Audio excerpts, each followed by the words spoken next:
السلام علیکم ورحمۃ اللہ وبرکاتہ۔ آج کا ہمارا ٹاپک حضرت آدم علیہ السلام پارٹ 3 ہے۔ اس طرح شیطان انسانوں کی گمراہی کے لیے ایک سیدھے راستے پر بیٹھ جاتا ہے۔ اللہ تعالیٰ نے فرمایا، جا ان میں سے جو بھی تیرا فرما بردار ہو جائے گا ان سب کی سزا جہنم ہوگی۔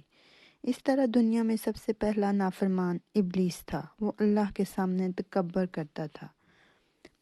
اس وجہ سے اللہ نے اسے کافر کا لقب دیا۔ سب سے پہلے گناہ اس کا تکبر تھا۔ اس لیے علماء اکرام فرماتے ہیں تمام گناہوں کی جڑ تکبر اور غرور ہے۔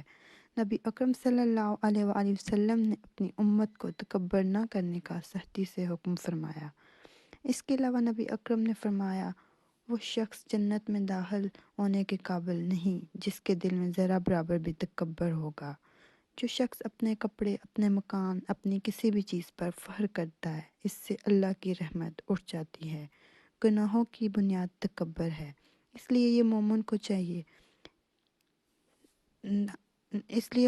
چاہیے کہ اپنے ہادم کبھی کسی چیز، کسی بات پر تکبر کا اظہار نہ کریں، کیونکہ اللہ کی سب سے پہلی نافرمانی وجود میں گناہوں کی بنیاد تکبر ہے۔ اس لیے مومن کو چاہیے اپنے نوکر، خادم یا کسی بھی مسکین پر کبھی فخر و غرور کا اظہار نہ کرے، کیونکہ اللہ کی سب سے پہلی نافرمانی وجود میں آئی تھی۔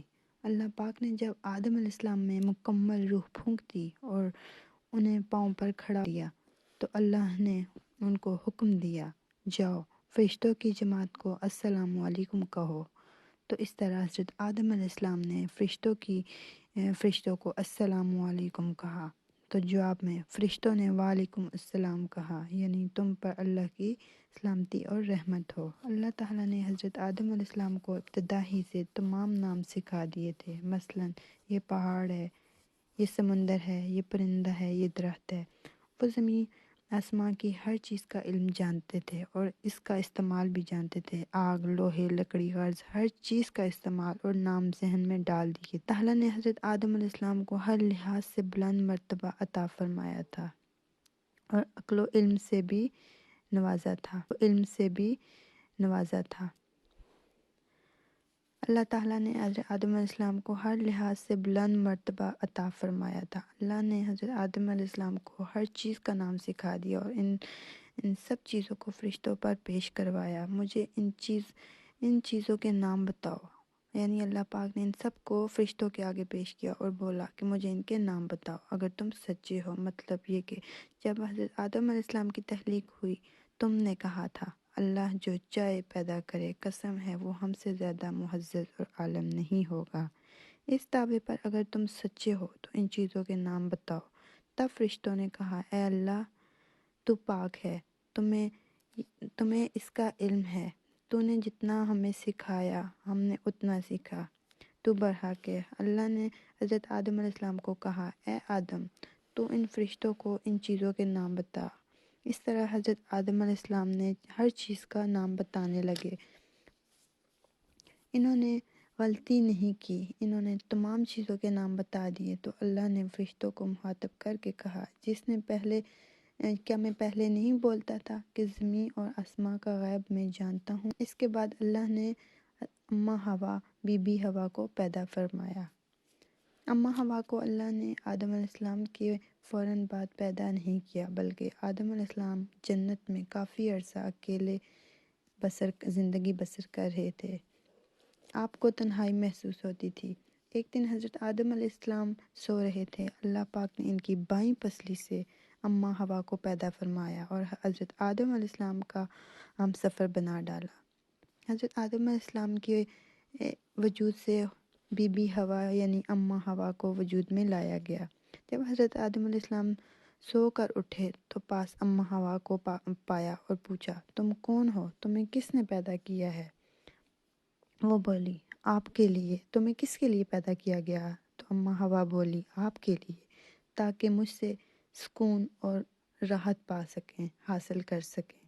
فرشتوں نے حضرت آدم علیہ السلام اور اماں حوا کو باتیں کرتا ہوا سنا تو انہوں نے کہا، اب ایک اور نئی مخلوق آ گئی ہے۔ فرشتوں نے حضرت آدم علیہ السلام سے پوچھا یہ کون ہے اور ان کا نام کیا ہے؟ حضرت آدم علیہ السلام نے فوراً کہا ہوا۔ فرشتوں نے کہا ان کا نام ہوا کیوں رکھا گیا ہے؟ آدم علیہ السلام نے فرمایا اس لیے کہ ان کو زندہ چیز سے پیدا کیا گیا، یعنی زندہ جسم سے پیدا کیا گیا۔ اور عورتوں کے ساتھ قرآن مجید میں بھی ہے کہ عورتوں کے ساتھ اچھا سلوک کرو، کیونکہ اماں ہوا بھی ایک عورت، اماں ہوا کو ایک زندہ جسم سے پیدا کیا گیا ہے، حضرت آدم علیہ السلام کی بائیں پسلی سے پیدا کیا گیا تھا۔ اور عورتوں کے ساتھ اچھی طرح پیش آنا، عورتوں کے ساتھ نرمی سے پیش آنا، عورتوں کے ساتھ اچھا اخلاق کرنا جگہ جگہ قرآن و حدیث کی روشنی میں موجود ہے۔